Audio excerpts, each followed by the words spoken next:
Jangan lupa subscribe, like, komen, dan share YouTube TVRI Bengkulu. Dan nyalakan loncengnya ya.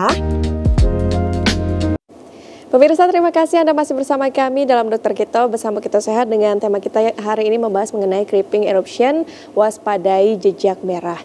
Tadi hampir ke terlaksana ya Kak ya, sudah di penghujung. Mungkin ini menarik sekali tadi topikal di mana itu pengobatannya melalui salep tadi ya, salep atau semprotan begitu ya. Nah, penasaran untuk selanjutnya apa tuh Kak? Oke, kita lanjutin ya. Boleh. Sedikit lagi ya. Jadi biasanya sih kalau cacing, kita bicara cacing dia kurang mempan ya kalau cuma topikal doang. Biasanya dia perlu gabungan antara topikal sama dengan sistemik. Sistemik itu yang diminum ya atau via oral. Itu artinya sistemik ya. Jadi dia bekerjanya di dalam tubuh gitu.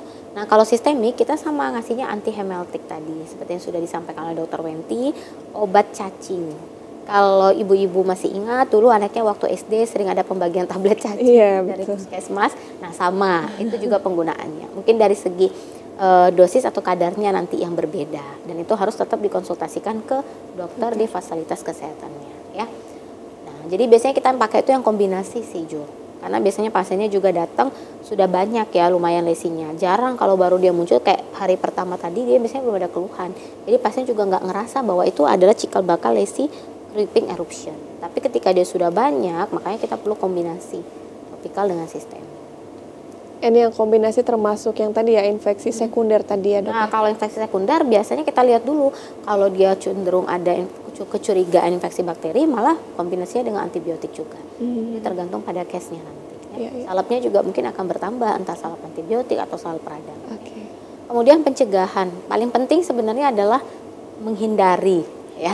Menghindari. Kita sudah belajar tadi bahwa sumbernya dari tanah, dari lingkungan luar sehari-hari yang kita pijak. Maka kita harus menghindari itu. Atau dari feses kotoran yang hewan atau binatang yang mungkin terkontaminasi. Jadi kita harus menghindari itu. Caranya apa? Yang tadi penggunaan pelindung kaki, sepatu, sendal. Ini terutama kalau misalnya sehari-hari mungkin kita ingat ya. Tapi ketika ada bencana, kadang kita udah terabas aja karena memang wajar sih ya pikiran kita juga kacau. Misalnya kita dilanda banjir nih di suatu daerah. Itu kan kita udah kacau ya, mau nyari sendal kayaknya udah susah gitu. Nah, itu tetap sebaiknya kita harus ingat bahwa justru ketika ada bencana seperti itu ya, airnya bersumber dari luapan sungai yang meluap bercampur dengan yang ada di aspal dan lain sebagainya, itu lebih besar resikonya. Jadi justru saat itulah kita lebih protektif harusnya. Bila perlu double. Artinya apa? Misalnya kita kasih juga sarung kaki, kemudian ditambah sepatu boot. Jadi kita harusnya lebih ekstra perlindungannya pada saat kondisi seperti itu. Kadang kita kebalik ya. Sehari-hari kita lebih ekstra, namun pada waktu menghadapi bencana seperti itu. Celana dinaikin. Iya, kita asal aja langsung gitu. Mungkin karena panik dan lain sebagainya. Tapi justru kita harus ingat bahwa pada kondisi seperti itu justru lebih besar resikonya. Jadi harusnya lebih overprotective. Baik. Gitu, ya. Oke. Terima kasih. Berarti kalau masih ada waktu kayak gini, ini segmennya Julia tanya-tanya ya. Iya. Nah, tadi kalau disampaikan oleh Dokter Lisda bahwa masih banyak sekali masyarakat dari beberapa kasus yang ditangani itu menanganinya secara sendiri gitu. Nah, tadi ada air panas langsung begitu. Nah, kalau dari Dokter Wenti sendiri seperti apa pengalamannya? Iya, jadi biasanya itu yang udah lukanya sudah melebar ya, artinya sudah ada infeksi sekunder karena digaruknya. Jadi pertama kita lihat oh ini ada kelokan, tapi kenapa ada luka lain? Nah, biasanya yang udah agak lumayan parah. Tadi karena digaruk, dia pikir itu hanya reaksi alergi. Biasanya kebanyakan seperti itu.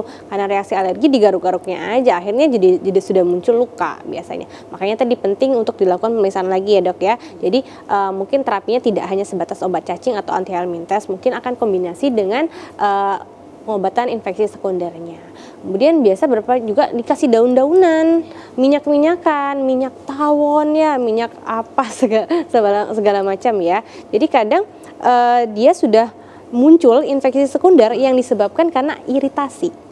Iritasi dari si minyak tadi. Kalau minyaknya terlalu panas, tentu akan mengiritasi kulit ya. Kemudian kalau minyaknya yang campuran berbagai macam ya, misal oli mungkin atau yang lain, nah itu akan merusak paparan kulit ya. Akhirnya apa? Timbul lagi infeksi sekunder. Harusnya pengobatannya sangat sederhana, bisa dalam beberapa hari, akhirnya bertambah. Baik, berarti memang untuk pengobatannya sudah tadi juga dipaparkan, pemirsa juga mungkin bisa melihat di YouTube ya, kalau misalnya setelah ini terus lupa gitu, aduh apa ya obatnya, bisa langsung searching aja di YouTube. Nah, dokter, terima kasih edukasi dan juga informasinya, Dokter Wenti dan juga Dokter Lisda. Kapan-kapan lagi kita ketemu lagi bahas dengan tema yang berbeda.